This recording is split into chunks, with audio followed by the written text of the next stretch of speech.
Yeah, I forgot to shut my camera off at 30 minutes. Hence, my camera might cut. When you watch this video, my camera might cut because I forgot to shut the camera off at 30 minutes. So my camera's in a cut. I forgot to, because usually around 33 minutes my camera cuts, so I forgot to shut my camera off. So going back to Michael B. Jordan, Michael B. Jordan is the one of the lucky ones. He proved to the studios that what he can what sell his movies well, hence the box office obviously. Hence the studios saw potential in him. Why did he rise from the B-list rank to the A-list rank? Why did he rise? Because Fruitvale Station was made for 900K, obviously. $900,000 budget, and the movie did 18 million around there. He landed his own Creed franchise. These are examples of rising stars. You see them land on franchise. He landed his own Creed franchise. By this time, he was still a rising star. Yeah, which was a successful franchise in the box office. Then he struck it big with Black Panther as Eric Killmonger as a role. Amazing performance, which was a huge hit. Hence why Michael B. Jordan is an A-list actor today. He proved himself to studios that he can deliver and make profits for what? For the companies, obviously. Hence why Michael B. Jordan is now an A-list actor. You see him doing all these big budget movies like Without Remorse on Amazon Prime because he's an A-list actor now. And he's one of the rare lucky. He's the rare lucky ones, obviously. Now I'm going to talk about Dylan O'Brien, okay? Dylan O'Brien's not an A-list actor yet, but Dylan O'Brien is another example of the lucky chosen one. The lucky chosen ones from the B-list rank who land his. It's very tough as a B-list actor to get your own big budget movie franchise in Hollywood. And yet Dylan O'Brien got his own franchise, obviously. Right? So Dylan O'Brien, why is he the lucky one, right? Why did he rise? He's not an A-list actor, but he's a rising star. I'm going to say he's a rising star, obviously. Right? Rising star. Why did he rise? Right? Why did he rise? Well, he did it first time. A first time, I read the reviews. It said because VJ was in the first time, they sabotaged the results as a whole world saw first time, obviously. Why did he rise, obviously? Because what? I'll say this instead. Right? The studios saw potential in him, obviously. The studios also saw potential. They saw potential, what? In Dylan O'Brien, obviously. Right? They took a chance on him, obviously. They took a chance on him. And what? And gave him his own franchise, man. Gave him his own Maze Runner franchise. Which was what? Which was a hit, obviously. Right? So Maze Runner was made for what? Maze Runner was made for about 30 million. 34 million, I believe. It was made for 34 million. And the movie did, I think, 350 plus million in the box office. Hence, it was a hit, obviously. Right? 350 million in the box office, obviously. Hence what? Dylan O'Brien, he proved what? He proved that what? That he can deliver in the box office, obviously. I'm not saying all A-list actors who write movies are hits. Some of them are flops. Some of them break even. My point is, if you can deliver and make profits at companies, you're going to have a decent career in Hollywood, a pretty successful career in Hollywood. So Dylan O'Brien, he proved that he can deliver well in the box office, obviously, as the Maze Runner franchise was successful, profitable. The Maze Runner franchise was what? Was successful, obviously, as they were all profitable, obviously. All the movies were profitable. They were all profitable. Hence what? The studios, hence what? Hence why what? Hence why Dylan O'Brien is a rising star, obviously. And Dylan O'Brien he's one of the lucky what? He's one of the lucky few who you saw. I remember him in Teen Wolf. I remember watching Teen Wolf back in 2011. I'm like, who the heck's this actor? You know what I'm saying? And all of a sudden, a couple years later, you see him in the internship as a pretty major role with Owen Wilson and Vince Vaughn. And all of a sudden you see him land his own Maze Runner franchise, which was successful or profitable, obviously. Hence why Dylan O'Brien is what? A rising star. Because he can what? He can deliver at the box office. If you want to rise if you want to rise, like if you want to be one of the lucky chosen ones, like Michael B. Jordan, who rolls in the B-list rank, the A-list rank, you need to be able to prove to the studios that you can sell your movies. Otherwise, you're gonna have a tough time becoming an A-list actor. Hence, why Dylan O'Brien is a rising star, obviously, right? Because he can what? He can deliver at the box office. I'm not saying all his movies are hits. No, he had a few flops, obviously. Like his Ninja Assassin movie, whatever it was, that movie broke even. But my point is, the guy can prove to the studios that he can sell his movies at the box office. Hence why Dylan O'Brien, he's the kind of guy you're most likely going to see him rise to the A-list rank. Maybe not. He might stay a rising star, but you're going to see him at least land some pretty major roles with bigger actors. But if you're a rising star, there's a higher chance of you being an A-list actor than you being a B-list actor becoming an A-list actor. Right, so it's either you're the lucky chosen few and you become an A-list actor like Shia LaBeouf, obviously, or Chris Hemsworth, or you rise from the B-list rank and become an A-list actor like Michael B. Jordan. Michael B. Jordan took him a good 9 years to become an A-list actor, so he rose from the B-list rank to the A-list rank.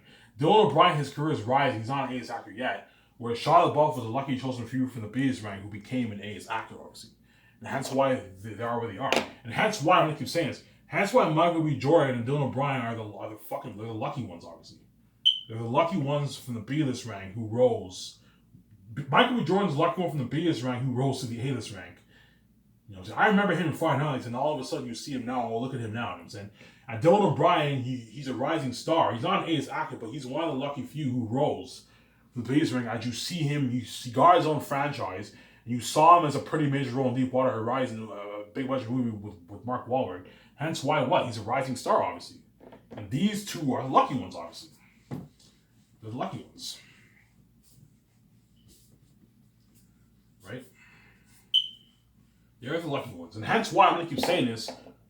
Most of the biggest actors are going to stay in television the rest of their life because they can't sell their movies. I don't mean to be an asshole, guys. I really don't mean to be an asshole. I don't mean to be an asshole. I'm just telling you the truth here, man. The reason most of these biggest actors you see in television, they're not going to be A-list actors. They can't sell their movies, obviously.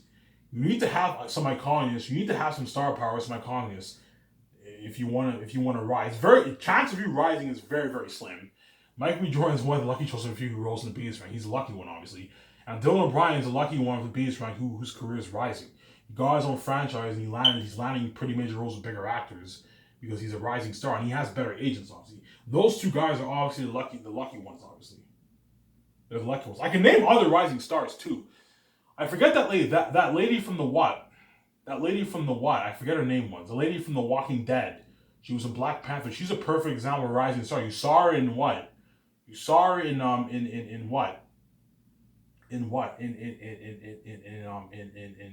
The Walking Dead, and all of a sudden she got a major role in Black Panther, and she was in Avengers: Infinity War and Avengers movies. Those are perfect examples of rising stars, obviously. They're very rare. It's very tough to find rising stars, as it's either you're a B-list actor or an A-list actor. Right. I'll talk about Shia LaBeouf, and I'll talk more about the box office, okay? So let's talk about Shia LaBeouf, obviously. Shia LaBeouf. I'm spelling his name wrong here. I don't know if I'm spelling it right. Shia LaBeouf, okay? I'm butchering his name. Shia LaBeouf was what? He was a B-lister, obviously, before Transformers. Obviously. Right? Right? He did what? He did Holes. He did Constantine. Right? Holes, he was a major character, obviously, but Holes was an independent movie, obviously. Holes was an independent movie, and he was a major role in that movie, obviously. He was a B-list actor at the time. Constantine, he was a minor role. I, Robot,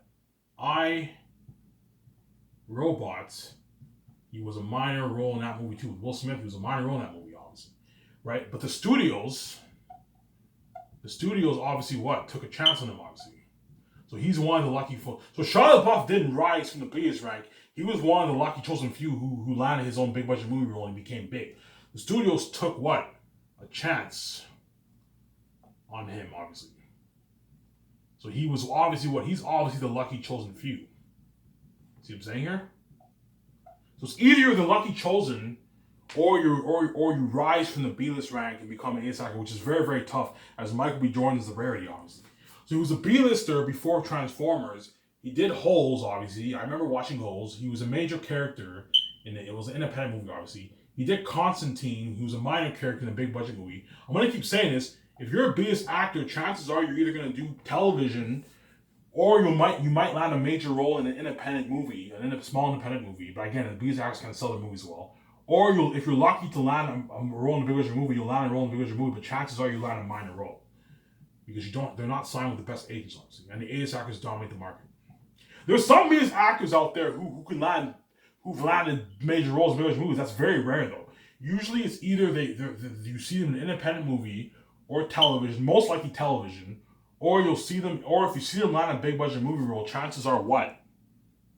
Chances are they land a minor role. So Shia LaBeouf, he was a B-lister before Transformers. He did Holes. He was a major character in Holes, independent movie, obviously. He did Constantine, was a minor role, big budget movie. He did iRobot as a minor character, budget movie. Then what? He landed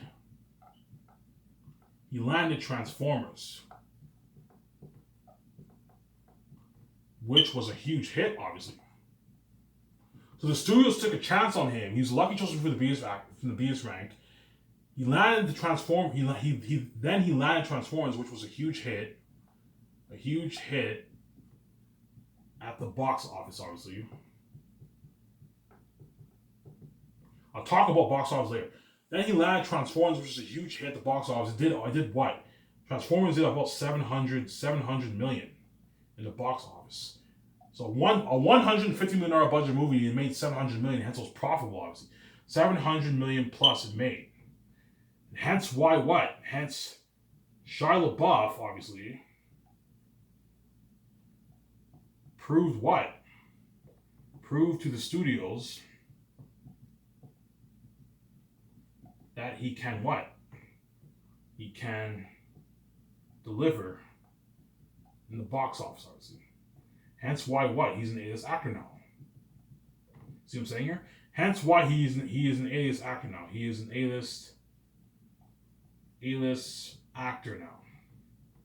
Now I'm gonna keep saying this. Yes, A-list actors have flops, but my point is most of the time, 60% of the time they deliver.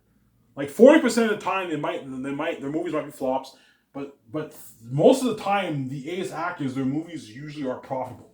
Good profits or they're huge hits. Hence Shia LaBeouf proved to the studios that he can deliver in the box office. Hence why what? Hence why he is what? He is an A-list actor now, obviously. And that's how you become an A-list actor. The studios took a chance on him. He was lucky chosen, obviously. I remember him in Holes. He was an independent movie, major character. I remember him in Constantine as a minor role, big budget movie. Because the biggest actors, if you see him in big budget movies, chances are they're minor roles. And I saw him in iRobot, minor role, and he was what? He was a minor role in that movie. Then he landed Transformers, which was a huge hit at the box office. It did 700 million plus. A $150 million budget movie, and it did 700 million. That's profitable, obviously. It was profitable. Profitable movie, obviously. Profitable movie. Right. Hence, Shia LaBeouf proved to the studios that he can deliver in the box office. Hence why he is an A-list actor today. And hence why what? He is obviously what? One of the lucky chosen from the police rank who became an A-list actor. You also have Chris Hemsworth. Chris Hemsworth was a nobody before Thor. He was a nobody, and he landed Thor, and Thor was a hit. And all of a sudden, and now you see him in Avengers and Marvel, Guardians of the Galaxy, and you see him acting in all these big budget movies, and now he's an A-list actor. Those are perfect examples of being what? Of A-list actors becoming A-list actors, obviously. I'm going to say this. Before I talk about the box office, I'm going to say this. The B-listers are not proven in the show business, obviously. Because they cannot sell their movies well. Hence what? They cannot deliver in the box office. I'm going to keep saying that. Hence why they're in television, obviously. Hence why what? Hence why they are in television. I'm going to keep saying that. Because for television, you only need, I don't know, 500,000 plus viewers to keep your show in the air. And if you have 1 million views on your show, that's considered a hit in television. That's a lot of money for television companies. Hence why the biggest actors are perfect television. Because for television, it's less risky. Television, you only need a good 500,000 to 1 million viewers, and that's enough to keep your show on the air per episode. Hence why the biggest actors are perfect television, because they're not good for film because they can't sell their tickets, obviously. They can't deliver at the box office. Hence, they are in television because for television, you only need 500K plus viewers to keep your show on the air. So the B-listers, hence the B-listers are what? Are good for television. Because they're skilled, obviously. They're very skilled. They're skilled, but they lack iconicness, obviously. I'm going to keep saying this. They lack iconicness, or star power, right? They lack star power or iconicness. The B-listers are good for television. They're skilled, obviously, but they lack iconicness for what? For what? The big budget what? Box office movies. Hence why most of them are going to stay in television for the rest of their life. I'm going to keep saying that. Most of the biggest actors are going to stay in television for the rest of their life. I don't mean to be an asshole. I'm going to say this. To all you biggest actors who want to be A-list actors, don't give up. You know what I'm saying? I'm going to say this. Don't give up. Who knows? Maybe you might be lucky chosen for you to be an A-list actor. I'm just saying your chances are not high, as an A-list actor does not dominate the market. And only a good 0.5 to 1% of B-list actors are going to become A-list actors in the future. So Dylan O'Brien, he's most likely going to become an A-list actor. I don't know if he'll become an A-list actor. We'll see. I can't predict the future. But Dylan O'Brien, because he's a rising star and you see him with bigger actors, there's a good chance someone like him, you're going to see him as an A-list actor in the future. Because he's signed with better agents and his career is rising. Michael B. Jordan is like a hybrid of a rising star and an A-lister. But he's pretty much an A-list actor now. And Michael B. Jordan rose to the A-list rank, obviously. You now see him in big budget movies now, obviously.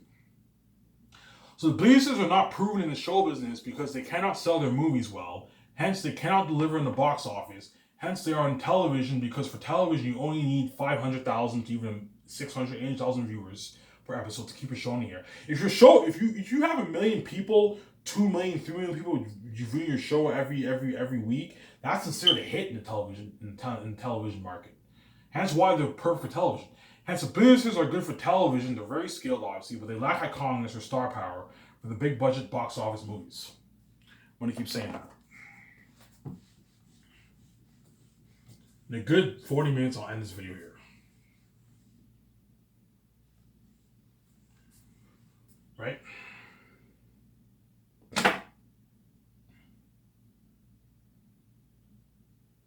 I'll end it off with this for the B-side. My next part, I'll talk about the box office, the process of profit and all that stuff. I'll talk about the box office, how do the studios make their money and all that stuff. I'll talk about all that. I'll talk about the theater companies. I'll talk about how I already mentioned this in my last box office video. Before this, I'm gonna end it off with the biggest actors. A lot of B-listers, obviously, are probably wondering why won't the big film studios give me a chance? I am such an amazing actor, even better than some of these A-listers, right? Because I'm not kidding around. The biggest actors are so skilled. A lot of them are even better than the A-list actors. That's how skilled they are. But they lack icons. They lack star power for the big budget box office movies, obviously. So a lot of B-listers are probably wondering, why won't the big film studios give me a chance? I am such an amazing actor, even better than what? Than some of the A-listers, obviously. Reasons, right? The A-listers are proven in the what? In the what? In the movie what? The movie show business. That's the first reason. They're proven. They dominate the market, obviously. They dominate the market. The market. And there's very little room for what? Very little room for the what? For the B-lister, obviously. Right? And the third reason, the B-listers cannot sell their movies well. Right? Which is a turnoff for what? A turnoff for the what? For the what? For the big film studios. I'm making sense. As they are taking a risk, they are taking a huge risk with their movies. Every film, all the big film studios are money hungry. They want to make profits. They all want their movies to be hits. Hence, they're not going to hire some nobody B-list actor. They're going to most likely what? They're most likely going to they'd rather hire someone who's proven and established in the industry, like the A-listers, to be in their movie which lowers the risk of losing money than taking a chance on a B-list actor, obviously. So it's a huge turnoff for the big film studios, as they are what? As they are what? Taking a huge risk with their movies, obviously. I hope you guys can see the purple wall. They're taking huge risks in the movies. So I'm gonna babble on here for 9 minutes. In my next video, I'm gonna talk about the box office. Right? So a lot of B-listers are probably wondering, why won't the big film studios give me a chance? I am such an amazing actor, even better than some of the A-list actors. I'm not kidding around. The B-list actors are so skilled that a lot of them are even better than some of the A-list actors, and yet they're not on the big screen. Why? Because they cancel their movies well, obviously. And they're not signed with the best agents. The A-list actors dominate the market. They dominate the show business. Has very little room for the B-lister. At the same time, the B-lister can't sell their movies well, and which is a huge turnoff for the big film studios, as they are taking a huge risk with their movies, obviously. As the film business is a lot more risky than the television business. As for television, they only rely on ratings and the ad dollars. So if you have 600,000 people viewing your show, or 800,000 viewing your show, that's enough to keep your show in the air. Whereas for movies, you need to sell tens of millions of tickets to make profit for the companies, obviously. If you want your movie to do 150 million, you gotta sell a good 12 million tickets. You gotta sell your tickets in the movie industry. It's a lot more competitive. Hence why the biggest actors are going to say in television for the rest of their life. So a lot of B-listers are probably wondering, why won't the big film studios give me a chance? I'm such an amazing actor, even better than some of the A-listers. Reasons, right? The A-listers are proven in the movie show business. They dominate the market, as there's very little room for the B-listers, don't forget that. And the B-listers cannot sell their movies well, which is a huge turnoff for the big film studios, as they are taking a huge risk with their movies. What I keep saying is because the film industry is pretty risky, obviously, and the big film studios are investing, they're borrowing a lot of money from the bank to fund their movies and pay the actors. They're not going to take a chance. Yeah, they take a chance on some B-list actors and become A-list actors, obviously. But those actors who they take a chance on, who do a movie and the movie's a hit, like Shia LaBeouf, for example, those are the lucky ones who those are obviously the lucky ones, obviously. But most of the B-list actors are not lucky, as most of them are going to say in television for the rest of their life. As Shia LaBeouf is the rarity. He's a rare one from the B-list rank. The studios took a chance on him when his movie was a hit. But again, that's very rare, as the A-list actors dominate the market. So a lot of B-listers are probably wondering, why won't the big film studios give me a chance? I'm such an amazing actor, even better than some of the A-listers. Reasons. The A-listers are proven in the movie show business, obviously. They dominate the market, as there's very little room for the B-lister, obviously. The B-listers can't sell their movies well, as a huge turnoff for the big film studios, as they're taking huge risks with their movies. So the reason why a lot of B-list actors are getting rejected is they can't sell their movies well, and the A-list actors are proven in the industry. Hence, the studios are obviously going to sign the A-listers or the rising stars because they're already proven in the industry. Hence, it lowers the risk of losing money and all that stuff. Yes, A-list actors can have flops too, but my point is, because they're proven in the industry, the studios would rather sign them because they trust them, obviously, because they're proving the industry rather than take a chance on some nobody B-list actor who can't sell his movies and who lacks iconicness.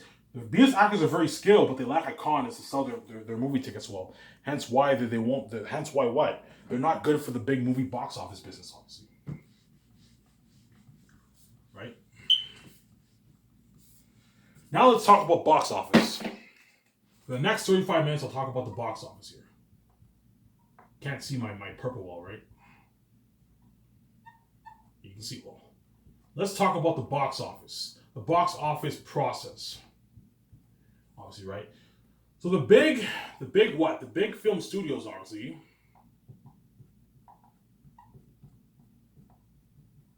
They what? They have to borrow what? Money from the bank, obviously. They have to borrow money from the bank. They have to borrow money from the bank, obviously. Hence what? They have to what? They have to pay it back, obviously. They have to what? Pay back the loan. And now I want you B-listers to understand why they reject you guys. Because they're taking a huge risk with their movies, man. Because they're borrowing hundreds of millions of dollars in the bank, they're not going to take a chance. They're not going to take a chance on some B. If you're the lucky chosen B-list actor, they'll take a chance on you, like Shia LaBeouf, for example. But in the rare case, they're gonna what? They're gonna most likely sign the A-list actors. The A-list actors are proven in the industry, which lowers the risk, obviously. So the big film studios, they have to borrow money from the bank. They have to pay back the loan, obviously. Right? They have to pay back the loan, obviously. Right? To break even, they have to what? They have to, well, to break even, obviously, they have to pay back the loan. They have to pay back the loan and recoup what they spent, obviously. Recoup what they spent. Recoup what they spent. This is just to break even. I'm not talking about profit here. They have to break even. To break even, they have to pay back the loan and recoup what they spent, obviously. So I'll give you an example. So if a movie is made for $200 million, if the film studio takes a $200 million loan from the bank, they have to pay back that $200 million loan, obviously. And then to break even, they have to recoup another $200 million that they spent, obviously, to break even, obviously. So they have to pay back their $200 million loan, and they have to recoup an additional $200 million just to break even. So if a movie does $200 million, so if a movie is made for $200 million, the Hollywood companies have to what? Have to recoup $400 million. That's a lot of money. $400 million just to break even. And hence why these companies are rejecting these actors, because they're taking huge risks in the movies. Hence why they hire the A-list actors. The A-list actors are proven, obviously, and they dominate the market. You see what I'm saying here? So Hollywood so if a movie is made for $200 million, the Hollywood companies have to recoup $400 million just to break even. That's just to break even. Break even means you didn't lose any money, you didn't make any money. That's a break even. So if a movie is made for $200 million, the Hollywood companies have to recoup $400 million just to break even.